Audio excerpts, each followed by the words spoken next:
Esta piedra fue la llave que abrió un misterio de miles de años de antigüedad.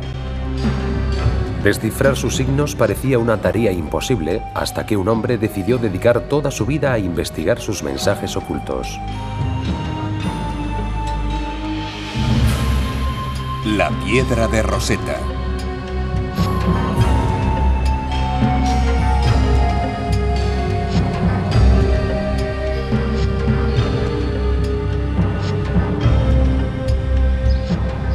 El Museo Británico en Londres está repleto de maravillosos tesoros procedentes del antiguo Egipto. Entre estas reliquias hay momias con más de 3000 años y esculturas colosales en homenaje a los grandes faraones. Pero hay un objeto más valioso.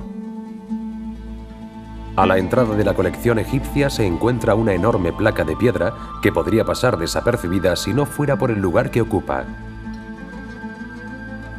Su nombre, la piedra de Rosetta, uno de los tesoros más importantes de todos los tiempos. ¿Pero qué es este basalto negro? ¿Y cómo pudo esta aparentemente insignificante piedra cambiar para siempre nuestros conocimientos sobre el pasado de la humanidad? Durante 2000 años, la historia del antiguo Egipto estuvo enterrada bajo las arenas del tiempo. Viajeros y eruditos eran testigos de la existencia de este pueblo misterioso del que apenas se sabía nada. ¿Cómo eran estas personas capaces de construir pirámides gigantescas del tamaño de montañas? ¿A qué dioses dedicaron sus enormes templos grandes como ciudades? ¿Y por qué conservaban a sus muertos, enterrándolos con tesoros inimaginables?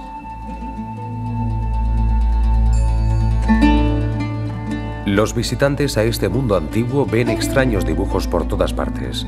Los griegos fueron los primeros en llamarlos jeroglíficos, y su lenguaje místico decora los templos, los monumentos y las tumbas. Las paredes están repletas de exóticos dibujos de animales, cabezas humanas y formas desconocidas. Muchos de ellos están junto a representaciones de egipcios haciendo ofrendas a dioses con cabezas de animales. Incluso sus muertos fueron enterrados con esta peculiar escritura en sus mortajas y sus ataúdes. ¿Qué quieren decir estas singulares inscripciones? ¿Poseían los egipcios medicinas, magia negra y armas poderosas? ¿Nos darían respuestas a los enigmas de la Biblia? Si queríamos saberlo, haría falta una llave que desvelara el misterio. El hallazgo de esa inusual y desconcertante placa de piedra solo sería el principio del redescubrimiento del antiguo Egipto. En la época de Cristo, el pueblo egipcio era ya leyenda de un pasado lejano. Los historiadores griegos y romanos debieron conformarse con especular sobre los conocimientos de esta poderosa civilización. Con el paso del tiempo, Europa tuvo su renacimiento, pero el antiguo Egipto permanecía en silencio, esperando su propio resurgir. Hizo falta que uno de los hombres más poderosos de todos los tiempos lo despertara de su sueño. Un hombre cuyo liderazgo en la batalla solo podía igualarse con su pasión por la historia. A finales del siglo XVIII, los franceses y los ingleses disputaban una guerra por el dominio del mundo. En 1798, el general Napoleón Bonaparte dio luz verde a la invasión militar de Egipto. Si Francia lograba controlar el puente entre Europa y Asia, controlaría también el comercio y sería la nación más poderosa del globo. Con solo 29 años, Napoleón Bonaparte era ya una leyenda en Francia. Sus victorias sobre el ejército austríaco en Italia habían conseguido para él y su país nuevos poderes hasta ahora desconocidos. La obsesión de Napoleón por la historia y el destino hicieron que Egipto fuera su siguiente objetivo. El 1 de julio de 1798, el ejército de Napoleón llegó a la ciudad portuaria de Alejandría. Junto a 38.000 soldados, iban a bordo de sus barcos 160 de los más destacados científicos y estudiosos de Francia. Raramente tienen las expediciones militares intereses académicos. ¿Cuál era el plan de Napoleón? ¿Por qué le fascinaba tanto el antiguo Egipto? Al igual que Alejandro Magno, ¿creía que el camino hacia la conquista del mundo debía pasar antes por la anexión de Egipto? Para el egocéntrico general Corso, Egipto era mucho más que uno de los pilares de su imperio. Conocía sus leyendas, su poder y su historia. Esta era la tierra de los faraones. Estos reyes eran considerados dioses por sus súbditos. Gobernaron la civilización más grande del mundo durante 2000 años. Napoleón estaba decidido a aprender sus secretos. Al igual que Julio César, creía que podría ganarse el corazón y la mente de los egipcios. ¿Creía también que podría ser su nuevo faraón? Como miembro del Instituto Francés de Egiptología, Napoleón eligió personalmente a los académicos que formaron su expedición. Mientras sus ejércitos recorrían el Nilo aplastando toda oposición, los eruditos empezaron a trabajar y crearon un instituto en El Cairo. Esta sería la base de operaciones de la expedición académica de Napoleón. Se dispersaron por Egipto para explorar sus tumbas, escalar sus monumentos y estudiar, dibujar y analizar todo cuanto vieran. La avalancha de datos fue increíble. Napoleón exigió que se le informara constantemente. Si se encontraba alguna respuesta a aquellos misterios, él quería conocerla de inmediato. Inglaterra no podía permanecer impasible viendo cómo las tropas napoleónicas se dedicaban a conquistar tanto las tierras como las antigüedades egipcias.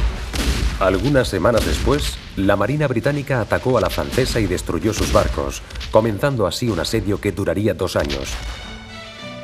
El mismo Napoleón logró huir del bloqueo y volver a Francia. Sus esperanzas de regir el mundo quedaron hechas añicos.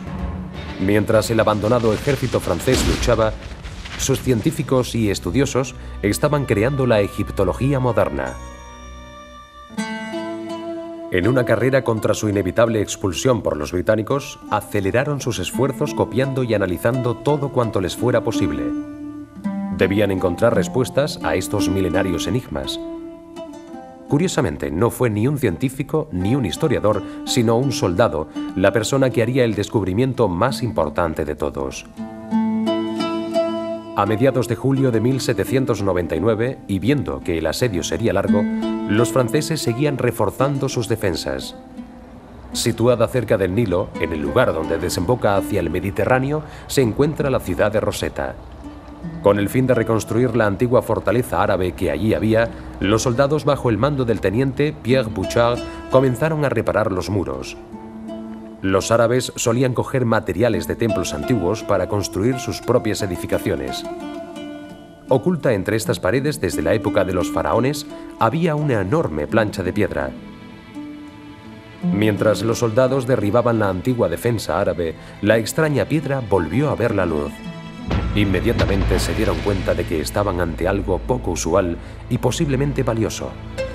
Grabadas en el oscuro basalto había 3 tipos de letras: griego, una escritura común egipcia llamada demótica, y jeroglíficos. La piedra fue una especie de descubrimiento mágico y creo que fue una suerte extraordinaria que la persona que estuviese allí tuviera curiosidad e interés para preguntarse qué podría ser aquello. Quizá pensó que tal vez ayudaría a comprender los jeroglíficos. No habría sido extraño que alguien menos informado hubiera dicho que solo era una piedra vieja y la hubiera usado para construir el fuerte. Mucha gente dice que gracias a Dios fue un oficial francés y no uno británico, porque los franceses tenían más inquietudes intelectuales. La piedra de Rosetta medía 144 centímetros de alto y 91 centímetros de ancho. Pesaba casi 700 kilos. El general francés Jacques Minut ordenó que fuera enviada al instituto en El Cairo para que tradujeran el griego. ¿Qué diría? ¿Podría utilizarse el griego para traducir los jeroglíficos? El descubrimiento causó sensación. La lengua griega era fácilmente comprensible, así que el texto se tradujo sin problemas. Era un decreto en honor al faraón griego Ptolomeo V, en el primer aniversario de su mandato. En agradecimiento al bien que había hecho por Egipto, se ordenaba colocar placas como esas en todo el país. Se sabe que los griegos habían gobernado Egipto desde el año 300 antes de nuestra era hasta algunas décadas después de Cristo. ¿Cómo pudo sobrevivir esa piedra durante más de 1800 años? ¿Existían otras parecidas? El texto parecía intrascendente hasta que se tradujo la última línea. Este decreto será grabado en la piedra de granito en caracteres sagrados, nativos y griegos. Los tres textos decían lo mismo.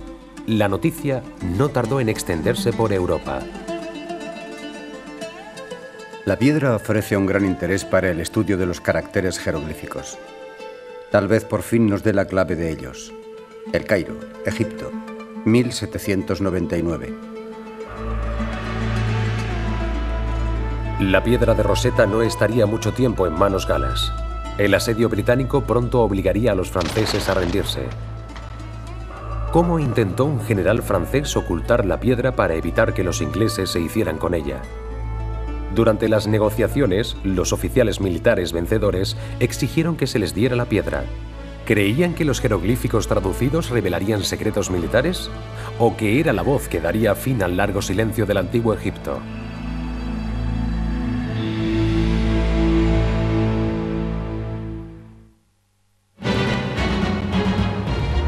La campaña militar de Napoleón en Egipto fue un completo desastre. 9.000 hombres murieron y la marina francesa quedó diezmada por la británica. Aquellos que sobrevivieron estaban atrapados en Egipto, aislados por el asedio naval inglés a lo largo de la costa mediterránea. Sin embargo, tanto científica como culturalmente, la expedición francesa sería de una gran importancia. Supuso el nacimiento de la arqueología moderna. El hombre siempre ha buscado su pasado, y con el descubrimiento de la piedra de Rosetta, parecía que los grandes secretos de Egipto por fin serían desvelados. La puerta a esta tierra de magia y de misterio, que durante tanto tiempo había estado cerrada, estaba a punto de abrirse. El proceso de descifrado era observado con sumo interés tanto por los militares franceses como por los británicos. Los oficiales galos en Egipto conocían de primera mano el poder y la gloria de los antiguos egipcios. Las pruebas de ello estaban ante sus ojos. Las pirámides y los templos fueron obra de una avanzada civilización. Si la piedra de Rosetta servía para traducir su idioma, ¿podrían también resucitar su pasada gloria para ser adoptada por Francia? ¿Cuánto tardarían los franceses en descifrar la piedra y, por tanto, leer los jeroglíficos? ¿Podrían desvelar las claves antes de que los ingleses les obligaran a rendirse? Siguiendo órdenes militares, los expertos del instituto se lanzaron a una desesperada carrera por descifrar la piedra. Tenían 3 textos, cada uno en una escritura distinta. De arriba a abajo eran jeroglíficos, demótico y griego. En el texto griego se afirma que la información es la misma que en los otros 2. El griego no ofrecía problema alguno, sin embargo había varios obstáculos para traducir los 2 textos egipcios. El primero y más importante es que nadie había hablado o escrito las 2 lenguas egipcias desde hacía 2000 años. Los franceses no tenían ni idea del significado de aquellos símbolos o palabras. ¿Eran signos fonéticos como en un alfabeto o era un lenguaje ideográfico como el chino? Sin datos anteriores, debían partir de cero. Un segundo obstáculo era que la piedra estaba rota en la parte superior y en los 2 lados. La sección jeroglífica era la que estaba más dañada. Solo quedaban 14 líneas. El texto demótico tenía 32 líneas, pero le faltaba parte del margen derecho. La sección en griego tenía 54 líneas. Los frustrados franceses no tenían manera de saber qué palabras o líneas del texto concordaban con las palabras griegas. Y lo que era peor, el tiempo no estaba de su lado. En agosto de 1801, 2 años después del descubrimiento de la piedra de Rosetta, los ingleses finalizaron su asedio atacando y obligando a los franceses a entregarles Egipto. Como parte del acuerdo de rendición, los oficiales del ejército derrotado podrían quedarse con todas sus pertenencias personales, pero el Instituto del Cairo debía entregar todos sus hallazgos. Los académicos estaban furiosos. Los militares británicos iban a quedarse con un legado del pasado que pertenecía a la humanidad. ¿Qué sería de estos tesoros de valor incalculable? Cuando los británicos obligaron a los franceses a rendirse en Alejandría, la piedra de Rosetta ya era famosa, aunque yo creo que lo era más en Francia que en Gran Bretaña, pero fue considerada botín de guerra y uno de los frutos de la victoria inglesa. Los franceses se mostraban muy reticentes a desprenderse de ella e intentaron ocultarla haciendo creer que no la tenían. Nos estáis arrebatando nuestras colecciones, nuestros dibujos, nuestras copias de los jeroglíficos. Pero ¿quién nos ayudará a descifrarlos? Sin nosotros ese material es una lengua muerta que ni vosotros ni vuestros científicos podéis comprender. Antes de que las pirámides desvelen sus secretos, destruiremos nuestras propiedades. Las esparciremos por la arena y las arrojaremos al mar. Si lo que buscáis es la fama, de acuerdo. Podéis contar con la larga memoria de la historia. Vosotros también habéis quemado la Biblioteca de Alejandría, miembro del Instituto Francés de El Cairo, 1801. El general Jacques Minette, ahora al frente de las tropas tras el regreso de Napoleón a Francia, hizo cuanto pudo para evitar que la piedra de Rosetta pasara a manos del enemigo. Tras un intento fallido de sacar la piedra de Egipto en barco, ordenó que fuera envuelta en una tela y que la ocultaran entre sus posesiones personales. De ser descubierto, Minette diría que era de su propiedad y que por lo tanto no podría ser confiscada.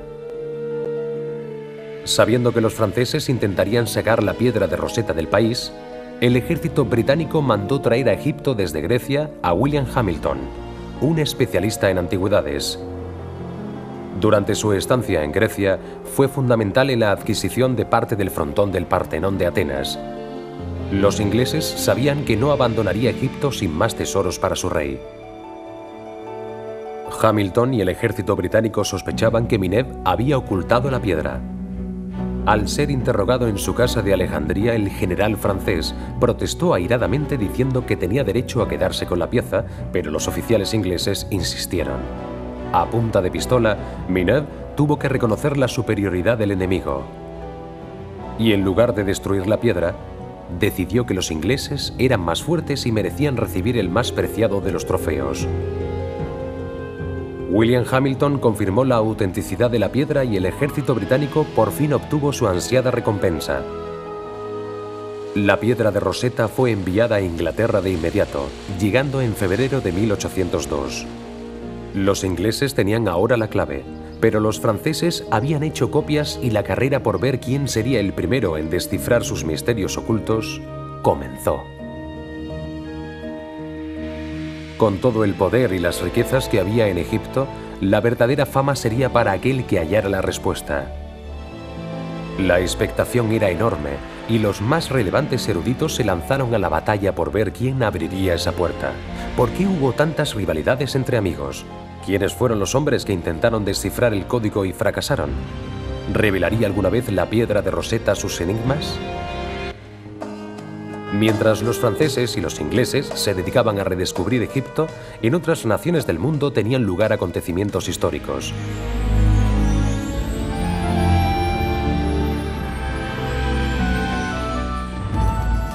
Los Estados Unidos de América duplicaron su tamaño con la compra en 1803 de la Luisiana. Los capitanes Lewis y Clark estaban a punto de iniciar su expedición de 2 años a tierras desconocidas.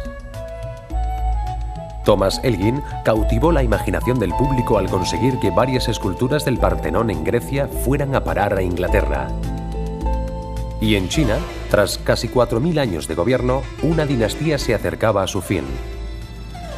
La dinastía Manchú tenía los días contados. A principios del siglo XIX, las noticias acerca de regiones inexploradas del mundo asombraban al público europeo y estadounidense. No había descubrimiento demasiado increíble, todo parecía posible. Al comenzar a circular rumores sobre las maravillas de Egipto, la curiosidad por todo lo procedente de aquella región era insaciable. Existía la creencia de que los jeroglíficos contenían secretos acerca de los dioses, el universo y la astronomía, que eran desconocidos por el público en general.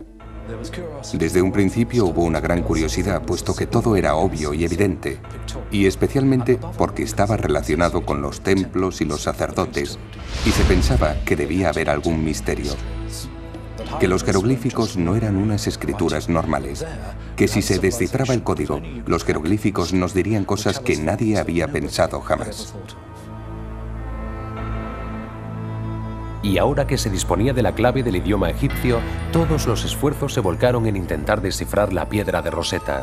Tras su llegada a Londres, en 1802, comenzaron a distribuirse copias de los textos por todas las universidades europeas. La carrera había comenzado y parecía el mayor misterio detectivesco del mundo. Sus respuestas, sin duda, cambiarían nuestra visión de la religión, la ciencia y la historia. ¿Cómo afectaría a nuestras creencias en la Biblia? ¿Qué mágicas medicinas y tecnologías serían descubiertas? ¿Por qué desapareció una civilización tan grandiosa? Los lingüistas empezaron a estudiar la conexión entre los tres textos, pero no encontraron nada que los relacionara entre sí. La piedra rota parecía impedir cualquier intento por aclarar, formar palabras y frases. Se veían impotentes para descifrar el significado de uno solo de esos extraños jeroglíficos. ¿Cómo iban a conseguir llevar a cabo esta tarea aparentemente imposible? ¿Cuáles deberían ser sus primeros pasos? Desesperados por obtener alguna pista, los estudiosos se escarbaron en el pasado en busca de ayuda. Las primeras observaciones acerca de la lengua egipcia se encontraban en un libro escrito en griego por Orapolo, un supuesto sacerdote egipcio que investigó en profundidad el uso y significado de los jeroglíficos.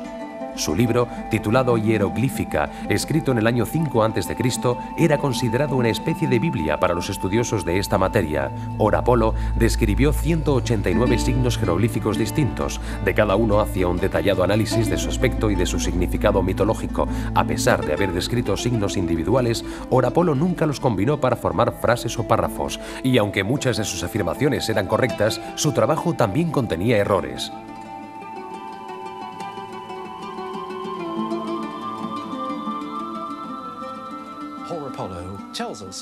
Orapolo nos dejó muchas ideas acertadas, pero algunas de sus explicaciones están equivocadas. Por ejemplo, dijo que en los jeroglíficos egipcios la palabra madre se escribía con un buitre. Y eso es verdad. Pero cuando explica el motivo, dice que en la naturaleza no hay buitres machos, que todos los buitres son hembras. Eso era un gran misterio. Más tarde, cuando la gente empezó a estudiar el mundo natural, vio que había buitres machos y buitres hembras, y Orapolo quedó muy desacreditado. Y las verdades que nos estaba diciendo fueron ignoradas a causa de las razones místicas que la rodeaban. Los eruditos dedicados a descifrar la piedra de Rosetta también se basaron en razonamientos históricos de la Edad Media. Al entrar a Europa en el Renacimiento, la influencia religiosa apoyaba la idea de que los jeroglíficos contenían respuestas a los misterios bíblicos. La gente comenzó a interpretar el antiguo Egipto a través de la Biblia. Al ver las pirámides, decían que no eran tumbas para reyes, sino que eran los graneros que José, el de la Biblia, había erigido para recolectar el grano durante los 7 años buenos, en preparación a los 7 años de hambruna que se avecinaban. Por lo tanto, el misterio continuaba, pero todo se resumía en la idea de que reflejaba una historia de la Biblia. Los estudiosos también tuvieron en cuenta la obra de un matemático alemán llamado Athanasius Kircher. A mediados del siglo XVII era la máxima autoridad europea en cuanto a jeroglíficos. Al igual que Orapolo, Kircher describió cada jeroglífico como representación de una idea o de un concepto. A diferencia de Orapolo, Kircher comenzó a combinarlas para formar palabras y frases. Pero Kircher simplemente se inventó las traducciones. Su atractivo estilo literario llegó incluso a hacer creer al Papa que sabía leer la lengua egipcia. Durante más de un siglo y durante la expedición de Napoleón, los estudios del alemán eran considerados como válidos e irrefutables. Los primeros eruditos que intentaron descifrar la piedra de Rosetta se basaban en que los jeroglíficos eran ideogramas, parecidos al sistema de escritura chino. Cada jeroglífico representaba una palabra o una idea. Hasta que se desecharon esas antiguas teorías, la piedra de Rosetta no empezó a desvelar sus secretos. En 1802, el francés Sylvester de Saussure y el sueco Johan Åkerblad fueron los primeros en descartar estas ideas del pasado y enfocar el problema desde otro ángulo. Observaron los jeroglíficos egipcios y dijeron que otras civilizaciones habían escrito de una manera normal y que no entendían por qué los egipcios tendrían que ser distintos. Estudiaron también otros documentos procedentes de Egipto, no solamente los templos, los obeliscos y los jeroglíficos, sino cosas escritas sobre papiros, documentos en papel. y vieron que los egipcios podrían tener un sistema de escritura normal para escribir cartas normales y corrientes. Pensaron que tal vez su sistema de escritura fuera también racional. Disosi y Åkerblad partieron de la premisa de que el demótico utilizaba un sistema de escritura occidental. Cogieron un nombre de palabras griegas que se repetían como él o suyo y la palabra griega. Luego buscaron en el texto demótico esas palabras repetidas más o menos en el mismo sitio. Observaron que donde estas palabras aparecían en el texto griego, se encontraban también en un lugar similar en el demótico. Lo que estos precursores hicieron fue empezar a demostrar que no se trataba de una escritura ideográfica, que había símbolos que representaban letras individuales, que equivalían a letras individuales. Ya no había que verlos como algo esotérico y lleno de significados ocultos. Aunque su primer paso al traducir el texto demótico resultó prometedor, Disosi y Åkerblad se rindieron al verse incapaces de descifrar el código jeroglífico. 3 años después del descubrimiento de la piedra de Rosetta, abrir las puertas de los secretos de Egipto estaba resultando mucho más difícil de lo que cualquiera hubiera pensado.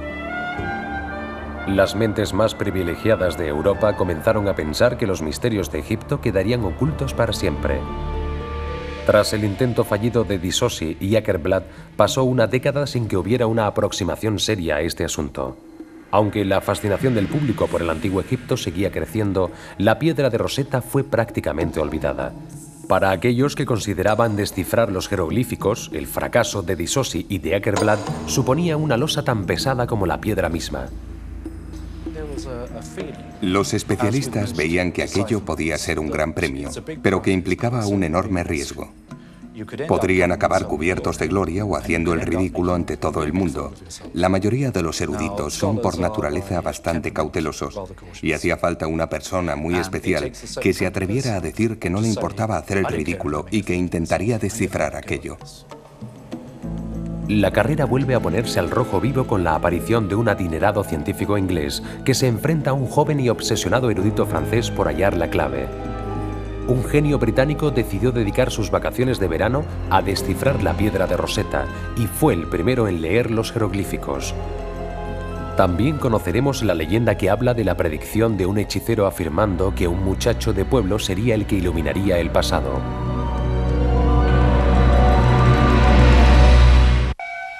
Aunque continuamente se iban descubriendo tumbas y templos repletos de jeroglíficos, nadie era capaz de leer los antiguos secretos de Egipto. Esta lengua mágica parecía destinada a quedar oculta para siempre. Al cumplirse el 15º aniversario del descubrimiento de la piedra de Rosetta, no se había adelantado nada en su descifrado.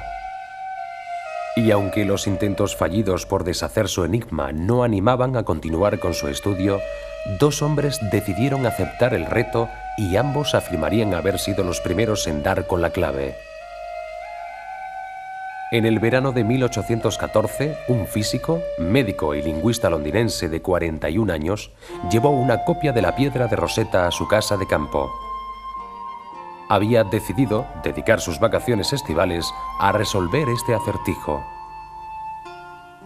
Esta vez, la piedra de Rosetta comenzaría a hablar.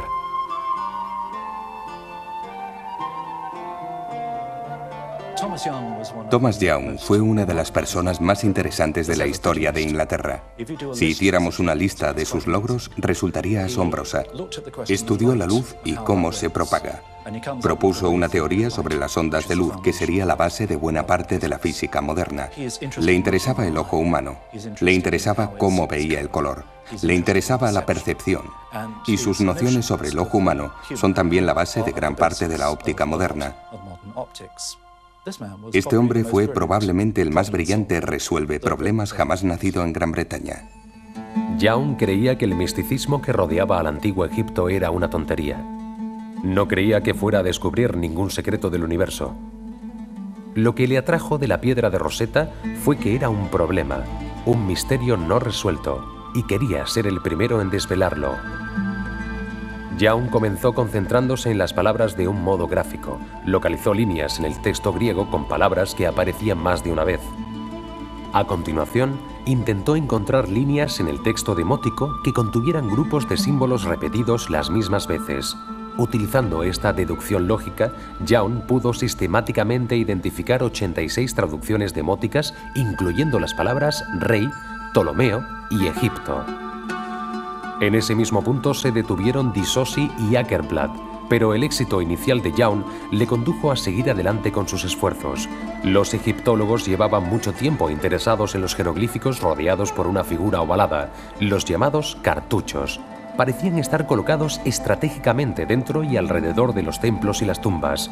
Algunos egiptólogos habían comenzado a especular con el contenido de los cartuchos, si contenían nombres de algún faraón o algún miembro de la familia real. Young se basó en esta idea para trabajar sobre la teoría de que los cartuchos de la piedra de Rosetta contenían el nombre Ptolomeo. La placa era en su honor, así que su nombre debería estar en los cartuchos de la sección de los jeroglíficos. Young pensó que puesto que Ptolomeo era un nombre griego, los egipcios debieron haberlo escrito fonéticamente. Si los jeroglíficos fuesen ideogramas, no tendrían símbolos para los nombres y las palabras extranjeras. Cada 4 años después de empezar, Young relacionó correctamente las letras griegas del nombre Ptolomeo con los jeroglíficos de uno de los cartuchos. En 1818 fue el primero en conseguir que la piedra hablara. La sección jeroglífica había dicho su primera palabra, Ptolomeo. Mientras su descubrimiento comenzaba a llamar la atención del público, al otro lado del Canal de la Mancha, en Francia, otro hombre estaba obsesionado con descifrar la piedra de Rosetta. Alguien al que Young en principio alentó, pero al que al final lamentaría haber ayudado. La obra de Thomas Young era muy conocida, no solo en Inglaterra, sino también en otros países. Había enviado copias de su trabajo a varios eruditos de todo el continente y, por supuesto, también a París. Estas copias fueron a su vez enviadas a Sylvester Disosi. Un día, Disosi mostró un ejemplar de la obra de Young a un joven francés llamado Jean-François Champollion. El destino de Jean-François Champollion parecía estar ligado a la piedra de Rosetta desde su nacimiento. Según una leyenda francesa, y algunos meses antes del nacimiento de Jean-François, la madre de Champollion recibió la visita de un hechicero. Mirando a los ojos de la mujer, el hechicero predijo que su hijo aún no nacido sería el que arrojaría luz sobre los siglos pasados.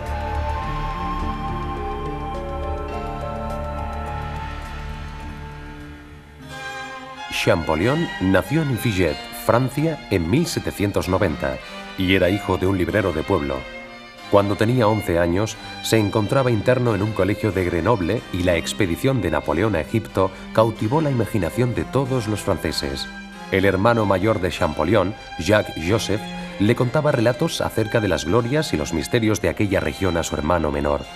Cuando el joven Champollion recibió una copia de la piedra de Rosetta de un primo suyo, que había ido a Egipto como miembro de la expedición, el muchacho quedó sorprendido. Jean-François se prometió a sí mismo que algún día leería los jeroglíficos, y para ello debía descifrar la piedra de Rosetta. Todo su interés se volcó por tanto en este objetivo. Perdió todo su interés por las demás asignaturas. Los idiomas se convirtieron en su única obsesión. Sus estudios se habían centrado en las lenguas orientales y de Oriente Medio, sobre todo el copto. El copto fue un idioma hablado por los cristianos de Egipto y que se escribía con caracteres griegos. Cuando tenía 14 años, Champollion trabajaba demasiado en los jeroglíficos egipcios, dejando de lado sus otros estudios. Y fue entonces cuando tuvo lo que hoy llamaríamos una crisis nerviosa. Fue enviado al campo para que se recuperara y escribió una carta a su hermano mayor diciéndole que aquello era muy aburrido y que le enviara una gramática china. Así de obsesiva era la personalidad de Champollion. Los primeros estudios de Champollion se centraron en el descifrado del idioma demótico y su relación con el copto. Antes creía que los jeroglíficos eran simbólicos, que eran misteriosos y que no podrían ser descifrados utilizando métodos tradicionales. Pero casi al mismo tiempo que Young, Champollion comenzó a ver que había alguna relación entre los nombres griegos y los cartuchos jeroglíficos. Al tener noticias de las investigaciones de Young, Champollion vio enseguida que eran acertadas, así que partió de las teorías del inglés y decidió ahondar en ellas. Tras conseguir la inscripción de un cartucho conocido de Cleopatra del templo de Filet, Champollion dedujo que si Ptolomeo y Cleopatra tenían letras en común, sus jeroglíficos deberían tener también signos parecidos. Cuando los comparó con los jeroglíficos, descubrió los signos que representaban la P, la L y la O. Champollion había demostrado la teoría de Young de que los nombres extranjeros se escribían fonéticamente en el lenguaje jeroglífico. La puerta estaba abierta y el francés podía ya atravesarla. Champollion vio que Young tenía razón, que podía demostrar cómo se escribían con jeroglíficos los nombres de los gobernantes griegos de Egipto. Pero eso era solo un aspecto. Puede que fuera solamente el modo utilizado en tiempos más cercanos para escribir nombres extranjeros. La cuestión era saber si los jeroglíficos de periodos anteriores seguían también ese sistema. Champollion estudió una copia de una inscripción procedente del gran templo de Karnak. En ella aparecía el nombre de rey repetido en varias ocasiones. El nombre del monarca estaba escrito con 3 signos. En la parte superior había un disco solar. Champollion sabía que en copto el nombre del sol en el antiguo Egipto se pronunciaba Ra.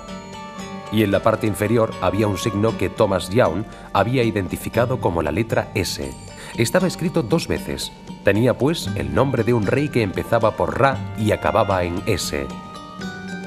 El signo del medio era el más complicado. No había sido descifrado por Young ni por nadie más. Pero Champollion lo localizó en la piedra de Rosetta. Aparecía varias veces, y en todas las ocasiones la traducción correspondiente en griego era la idea de nacimiento o nacer. Champollion sabía que en copto, mese significaba dar a luz. Y así averiguó el nombre del rey. Empezaba por Ra, en medio era mese y acababa en S. Champollion conocía los nombres de los reyes de Egipto y sabía que había habido un famoso rey en el trono de Egipto al que llamaban Ramesés. De pronto se dio cuenta de que había descubierto la clave de todo. Su dominio del copto, el alfabeto descifrado por Thomas Young y su inmenso conocimiento acerca del antiguo Egipto le dieron las herramientas necesarias para su trabajo. Y creo que fue entonces cuando dijo aquello de «lo conseguí». La reacción de Young al descubrimiento de Champollion fue ambivalente. Por un lado se alegraba de que alguien siguiera su ejemplo, pero le enfureció que Champollion se negara a reconocer el papel que Young había jugado en ello. Es posible que el francés tuviera las mismas ideas, pero su trabajo no había sido publicado y el de Young sí. Cuando Champollion por fin publicó sus resultados, se convirtió en la admiración de París. Toda Francia celebró que fuera un compatriota el primero en descifrar los jeroglíficos. Pero Champollion no deseaba entrar en ninguna controversia. Su tremenda afición al trabajo no hizo más que crecer y continuó estudiando con la misma tenacidad y empeño. Estaba decidido a reunir una lista completa de todos los faraones y las fechas en que estuvieron en el trono. En 1824, Champollion había formado un alfabeto jeroglífico que contenía 21 letras. Todo su trabajo lo había hecho sentado ante un escritorio rodeado de copias hechas por otros. ¿Qué ocurriría cuando fuera a Egipto y viera los jeroglíficos con sus propios ojos? ¿Podría realmente hacer que hablaran?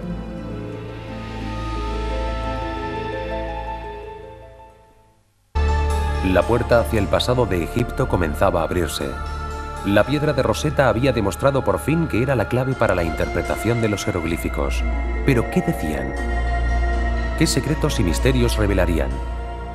La publicación de los hallazgos de Jean-François Champollion le valieron el reconocimiento nacional.